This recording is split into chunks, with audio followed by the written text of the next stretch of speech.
Welcome to Damaging Ignorance. Damaging ignorance is important because whoever controls your language of discourse controls your reality. Every story has two sides to it. On this show, we challenge the dominant discourse of the week. We challenge the dominant discourse not because our side is right, but because the other side is wrong. We offer you the actual position of things, and we are never wrong. And even when we are wrong, it is because we do not choose to be right. Welcome, Professor. Welcome. Hi, Prof. The first principality of ignorance we have to damage is that Uhuru is beholden to the Kikuyus. The truth is that William Ruto isn't half as strong as he wants us to believe. The last two elections reveal that Raila is closer to the finish line than Ruto is. Kikuyus are a danger to national security in this country. That is a fact. And they were a danger to national security at independence. That's why they launched rebellion under the Mau Mau movement. My father was part of the Mau Mau movement. And each time he pushed the Kikuyus to a corner, they always fight back. And if they cannot fight back using the normal methods of fighting, they will always fight back using the barrel of a gun. And that is what happened at independence. Now, the Kikuyus are going to be out of power. You Kikuyus, you need to hear this. They're going to be out of power for the next 30 years or so. And if they are uneasy right now, that is the reason why. It is because they are unsure of what the future will look like without Uhuru Kenyatta, and they are unsure of what positions they will hold and how they will be sorted out. In the same way that Moi came to power and he pretended to be a friend of the Kikuyus, the way Ruto is doing it. And then once he got in and sat on that chair, he completely fixed them. So the Kikuyus are completely unsure. What direction are we going? And the problem is that if you let them out there and they don't have any stake that is solid within government, they will do funny things, including doing a Mau Mau war on whoever will be there. But okay, I'll come back to that point. Let me talk about Wheelbarrows first. Yes. Now, whatever William Ruto has been doing every Thursday must be subjected to what we call a corresponding theory of truth and a coherent theory of truth. Yeah. Now, the question we must pose here is whether what Ruto has been doing is coherent, and whether if it is coherent, we must bank it as truthful. The first thing I've been asking myself is this, and I think I did a tweet on this. If you go to Karen on Thursdays, there are about 100 people and 5 water tanks. This is what is not coherent, what is not consistent. If there are 5 water tanks, or even say 10 water tanks, and then you give them to a lumpen proletariat who lives in Kayole, how does that lumpen proletariat carry that water tank from Karen to Kayole? Yes. The cost of carrying the water tank from Karen to Kayole is more than the price of the water tank itself. And once he gets to Kayole, he lives on the 9th floor of a Kikuyu constructed building, which they always construct them going diagonal like this in a corner. And in between the alleys, you cannot even walk. Where does he put that water tank? Yeah. And how does he get it to Kayole in the first place? Does he use a wheelbarrow? You see, my thinking is that the Ruto methods, the hustler methods of Arab Ruto, are not consistent. And if they are not consistent, if they are not coherent, then there is an element of them that is not truthful. Yes. But if you go to the correspondence theory of truth also, you need to look at a series of things Arap Ruto has done in the past that tell us whether his methods are truthful or not. Yes. For example, Yes. we were told that he supplied some 100,000 T-shirts Yes. to a man called Jirongo, Cyrus Jirongo. Yeah. You remember that story? Yes, Jirongo says he contracts William Ruto to supply, what, 1,000 T-shirts actually? No, 10,000 T-shirts. Yeah, 10,000 T-shirts. 10,000 T-shirts, each costing 100 bob. 120 bob. Yes. Now this man gets 1,000 shirts, and he goes and he delivers them. When he delivers them, he actually takes them back. See, they are stamped received. He takes them back, and then the following day he presents the exact same 1,000 T-shirts again. That's according to Jirongo. According to Jirongo. We are not the ones saying it. Yes. So he supplied 1,000 T-shirts 10 10 times. times. And then he was paid 1.2 million shillings. Those days, 1992, that was a lot of money. Yeah. Now, the fact that Jirongo made that claim Yeah. and Arap Ruto did not sue him Yeah. actually means that It's there is a correspondence. Correspondence, there's correspondence. Correspondence is a situation in which truth meets fact. yes. And the fact that he did not sue means that the truth that was, and here we are testing truths again. Yeah. The truth that was posed by Jirongo Yeah. met fact historically Yeah. that Ruto allegedly Yes. supplied 1,000 T-shirts 10 times fraudulently, and he was paid 1.2 million shillings. Now, if you take that to the question of whether the truth around his hustler narrative is coherent, Yeah. it completely collapses. Actually, it falls below the levels of nonsense because, again, Yeah. how do you give a water tank that is 5,000 liters Yeah. and you have it transported to Kayole? Yeah. And in Kayole, Yeah. the guy there lives on the 9th floor of the building I'm talking about. Where does he put that? And it stays in a bed. It doesn't add up. If it don't add up, it is not truthful. It means it's a whole series of hubris Yes, that's right. and lies, That's right. in my view. And that is how we must also interpret Yeah. the thinking that About the numbers. precisely. Yes. About the William Ruto numbers. The William Ruto numbers, that Arap Ruto has the numbers amongst the Kikuyus. Yes. So Prof, are we saying then, these Kikuyus who go to Karen on Thursdays, we should have asked for pickups?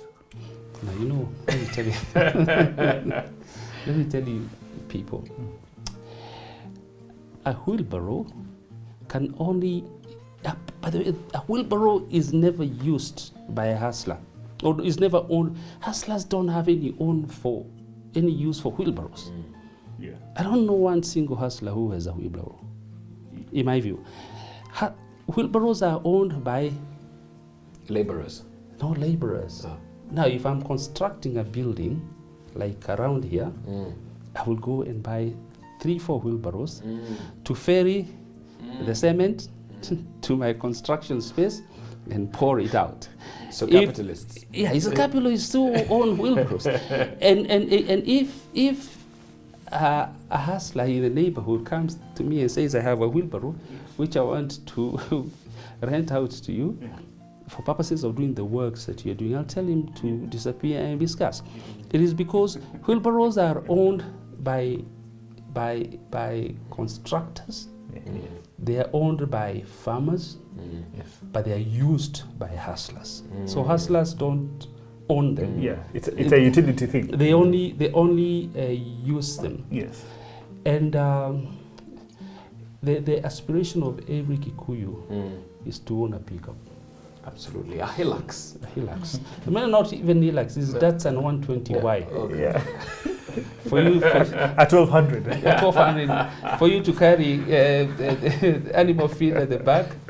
So for you to go to them and tell them I'm buying you wheelbarrows, It's an insult. it's an insult. But Total anyway, insult. as I'm saying, wheelbarrows are not owned by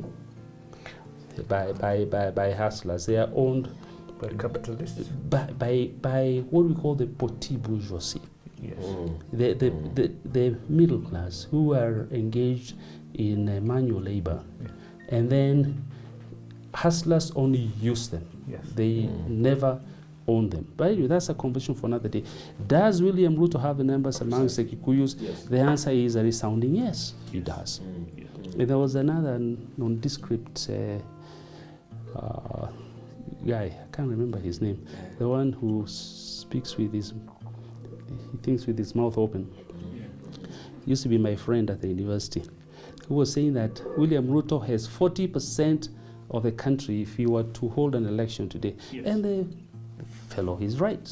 It is true that actually he has 40% of the country. If elections are held today, 80% of Kikuyus will go with William Ruto. Yeah. But the question that needs to be posed is this. So what if he has 80% of the Kikuyus? Does that change the constellation of things? And the answer is a resounding no. Uhuru Kenyatta alone, if you only give him 20% of the Kikuyus, Yeah. and 20% I have told you guys is only Kiambu, which is 1.2 million Yes. votes, Yeah. or the Wakorinos, Who are 1.2 million? they're 1.5.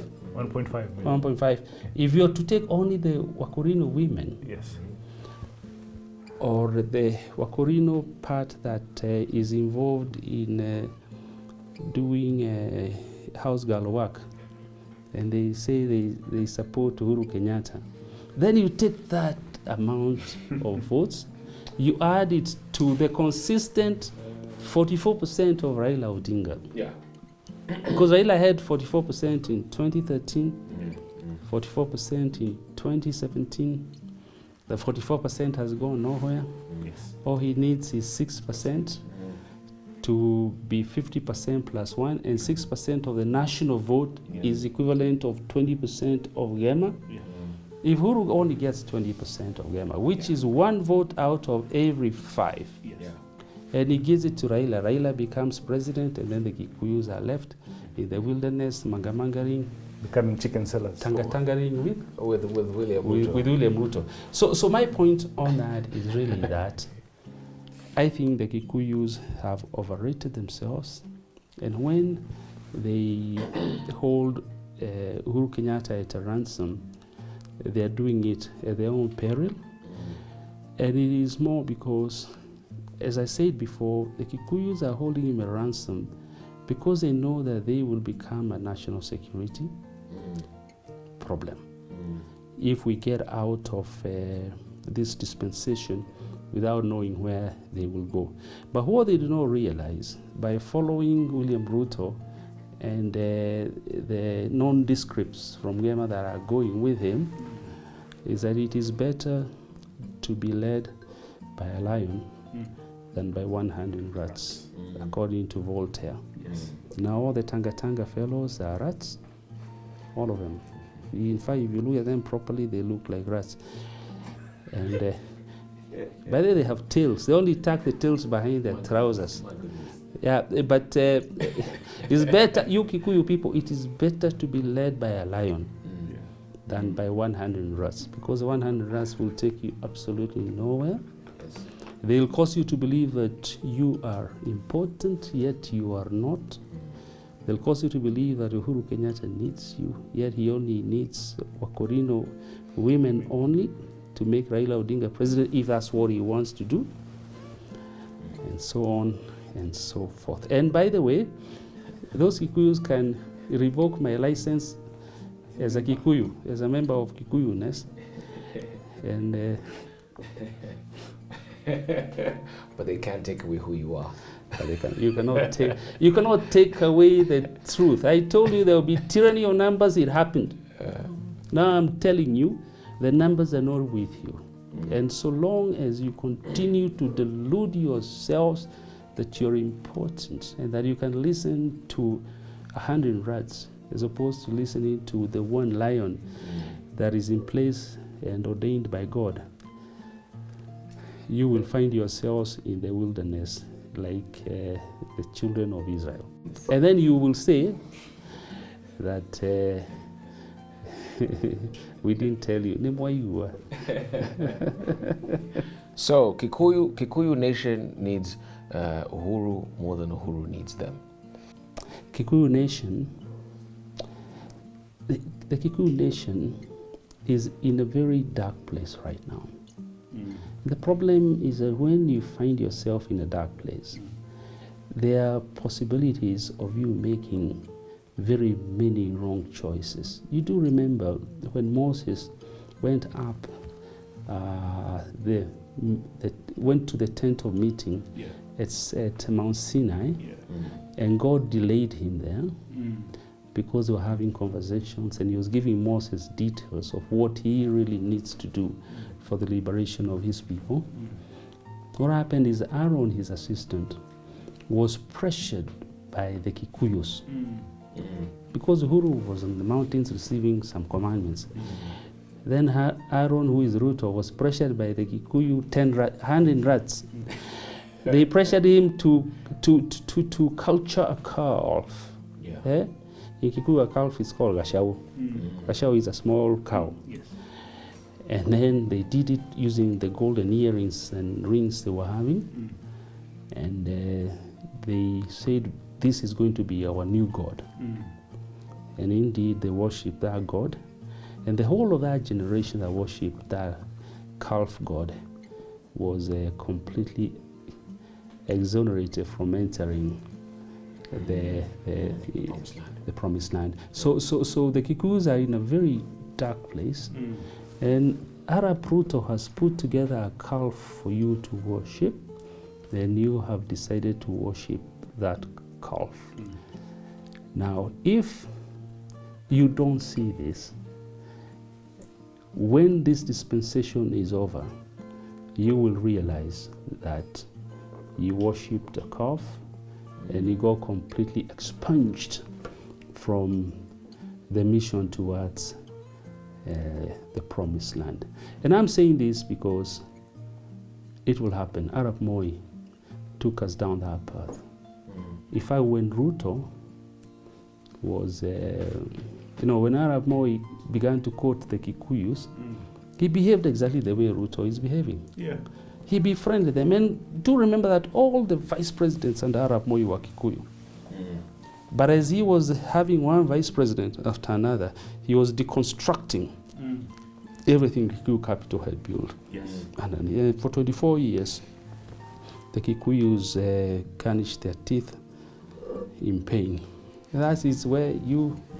Prof, there must be someone who is responsible for Kikuyus worshipping a god. There's someone who let William Ruto into the bedroom of Kikuyus. It cannot happen just over. Good question. When Kibaki left, there was what we call an Itweka in Gema. And the Itweka was that Kibaki was given a goat by Uhuru Kenyatta, and Uhuru told him, man, give me this thing. And he took it. He was given that thing.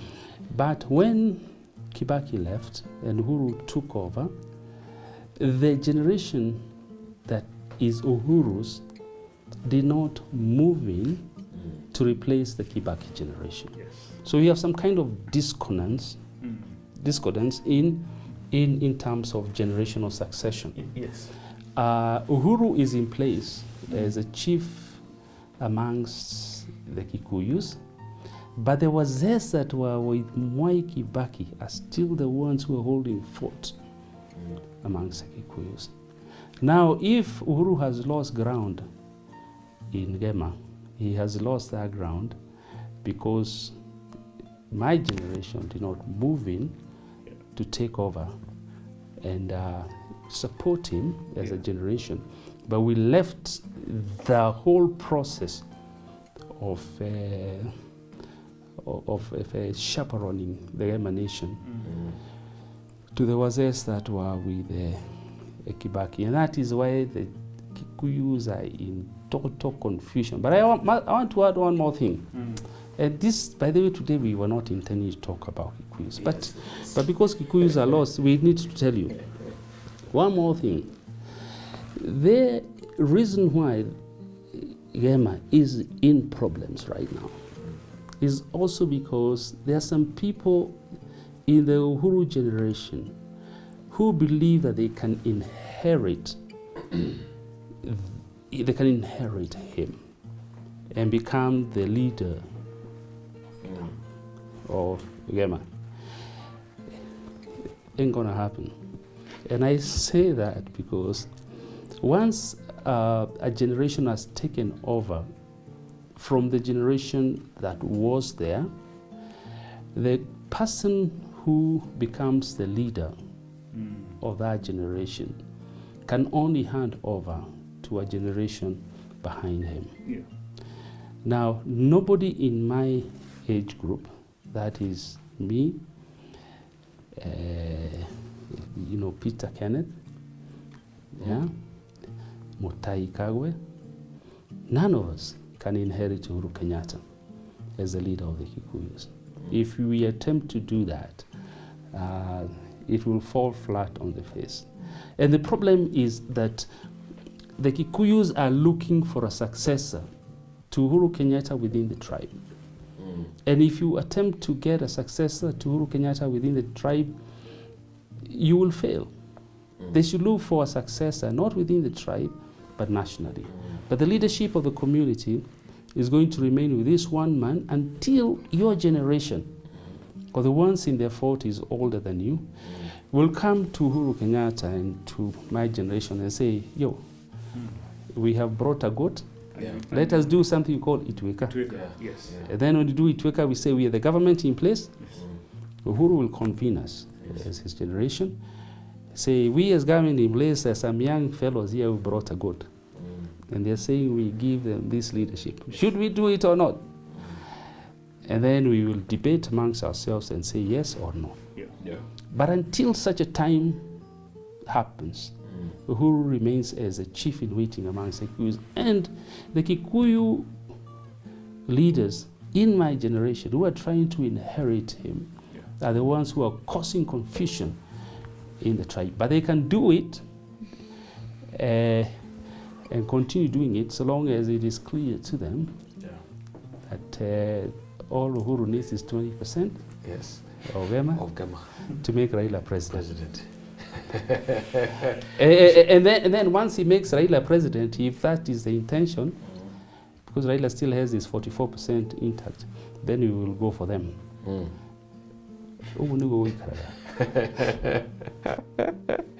Shall we move on to our second principality of ignorance? The second principality of ignorance we have to damage is that Uhuru will not dissolve parliament.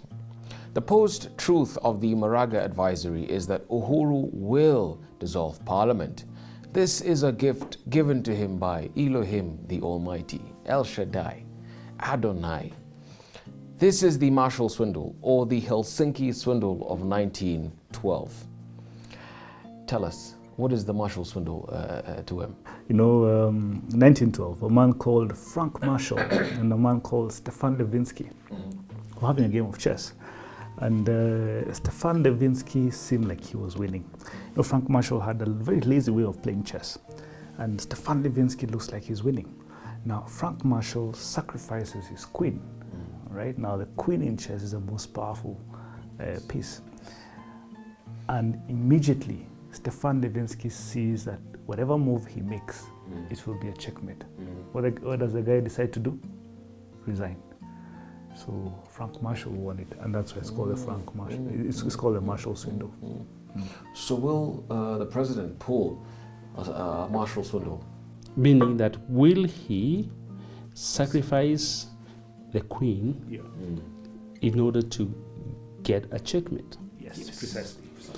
There are two possibilities, and you Kenyans of African origin, I encourage you to watch a movie called The Queen of Cartware, because there is a similar, there are similar moves in The Queen of Cartware, the Ugandan chess player.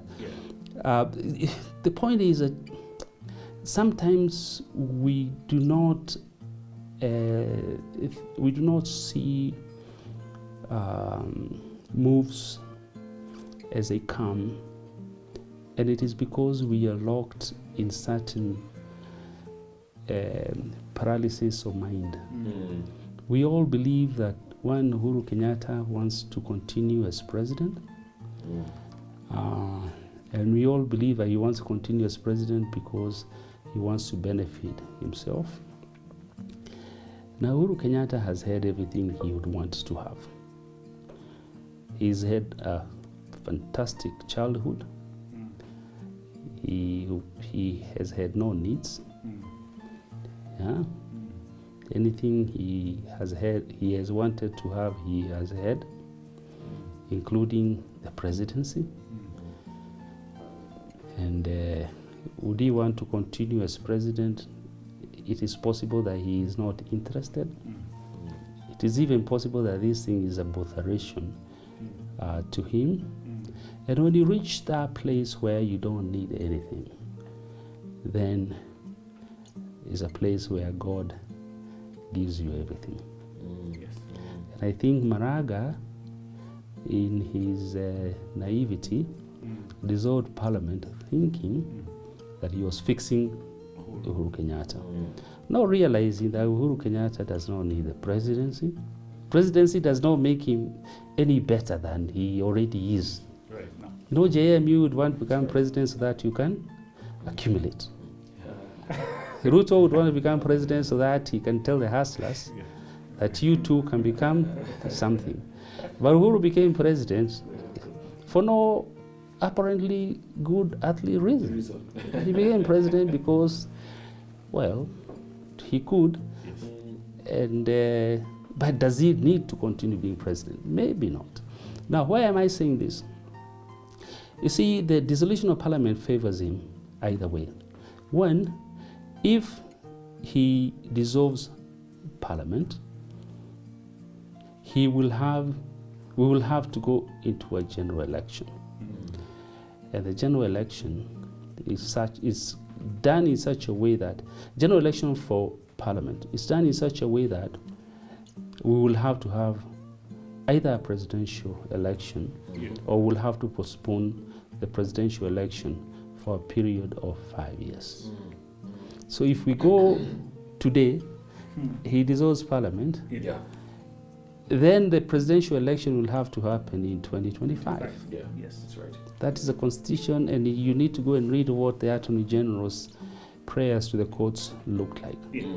Now that gives him an extra 3 years. So that way, he is happy. But then, should he want to, or should he dissolve parliament, and then the courts rule, and this is what they are likely to do, that they rule that general election for parliament must be held at the same time as general election for the president. And you, Uhuru Kenyatta, you have already done your term, because a term is defined as 2.5 years in the constitution. So they send him home. So the day he dissolves parliament is also the day he's sending himself home. That is still okay for him. Because what he's likely to do is he send himself home, but make the election that we shall have a referendum election as well.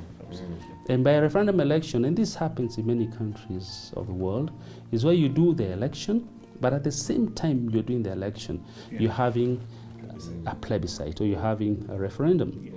So if you hold the referendum and the election for parliament at the same time, what this does is that he can put in a referendum bill, having taken it through parliament before dissolution, a bill that creates position of ceremonial president, Executive Prime Minister, aka Raila Odinga, Executive Prime Minister, aka Uhuru Kenyatta, and then he comes back as Executive Prime Minister. And like Executive Prime Minister really is as good as a president. So whether if he dissolves Parliament, and he is allowed to stay on, he extends his term for 5 years. If he dissolves Parliament and he is told you cannot run, he comes in as Executive Prime Minister. Either way, he wins. So if that is a situation, the question you have asked is, will he dissolve Parliament or not? And the answer for any rational actor is what? Is yes. Yes. He will do it. Is a firm yes. The third principality of ignorance we have to damage concerns the custodian of the Constitution. And the question that we beg here is, who does the buck stop with when you push the will of the people and what they have constituted to a particular point? Who calls them to order? Professor. What happened in Zimbabwe? There's a man called Robert Mugabe who was taken out of power by a man called Constantino Chiwenga, playing in the backseat. So a man called Emerson Mnangagwa goes into exile into South Africa, and Constantino Chiwenga gets him back. He does a scheme and gets him back into Zimbabwe, and takes some military fellows to the Blue Mansion, as it's called, in Harare. And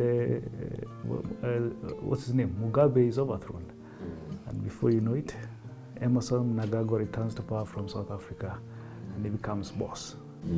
The only people who are capable of suspending a constitution Yes. is the As a military. military, yes.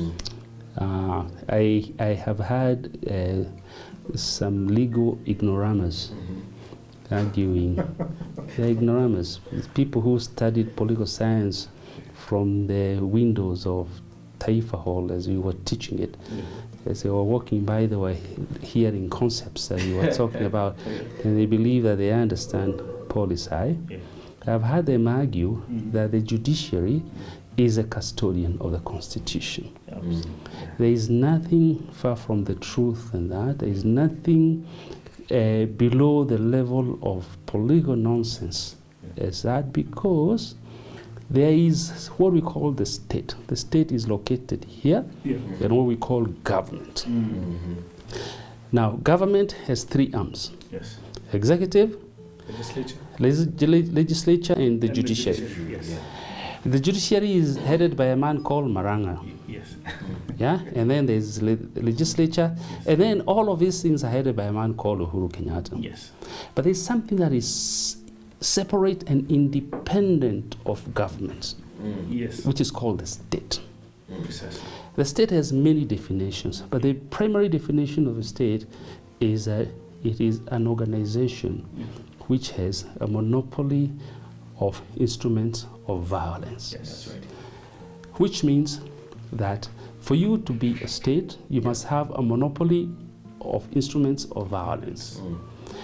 And that is the reason why when Uhuru Kenyatta was sworn in, he was given two instruments of power. Yes. And these are the only instruments of power that exist in this country. The first one is the Constitution. The second one is The sword. a sword. He's given the sword to defend Yes. and the Constitution to protect. Yes. Now, the institution that is located within the state Yes. that has the instruments of violence is also called the military. Which means that anything that is located within the state, the custody of it is in the hands of the military. Military. So the military is a custodian of the Constitution, and all military coups we've had in Africa, including the one of Zimbabwe, the military came out and said, we are the custodians of the Constitution. And after they did that, they arrested the Maragas and the judges and asked them, so you are custodians, and then they fixed them, you know. So the guy who has a monopoly over instruments of violence becomes the custodian of the Constitution. general will. I need to distinguish something else here. Yes. Jem. Yes. You see, there's a difference between, and this is Policy 101 for the legal ignoramus, that there is what we call the general will and what we call the popular will. And the general will is the will of the Commonwealth of all. When we all came together and said we have something called Kenya, Yes. we submitted our general will. Yes. Yes. And that will was written into the constitution, and the custodian of that is the state. The guy who has it under lock and key is the commander-in-chief, Yes. who commands Military. the military, which has a monopoly of violence. Now, the popular will is located within government. And that is why every 5 years, we must go around and ask, so which will is popular? Yes. And Raila's level of popular will is 44%. Uhuru's was 50%. So the popular will of Uhuru constituted government. Tomorrow, if Uhuru takes a little bit of Gema, they are Wakorino women, and he loads them on Raila, we will constitute the popular will. So what I'm saying here, overall, is that the most important player in the whole of this constellation Yes. is not government, and it's different, arms. It's a state, because the state represents the general will, the will of all. Government represents only the will that is popular at that moment in time. And that will keeps turning and it keeps changing. Yes. We keep revising it. Yeah. Yeah. So your legal ignoramus stand educated, including Kikuyus, who believe that Uhuru needs him. What an episode. But I could also be wrong. but you don't choose to be there. It is our hope that we have damaged some ignorance. We also hope that we have exposed the owners of the Ignorance Project. Remember, things are not as bad as they seem. Or are they?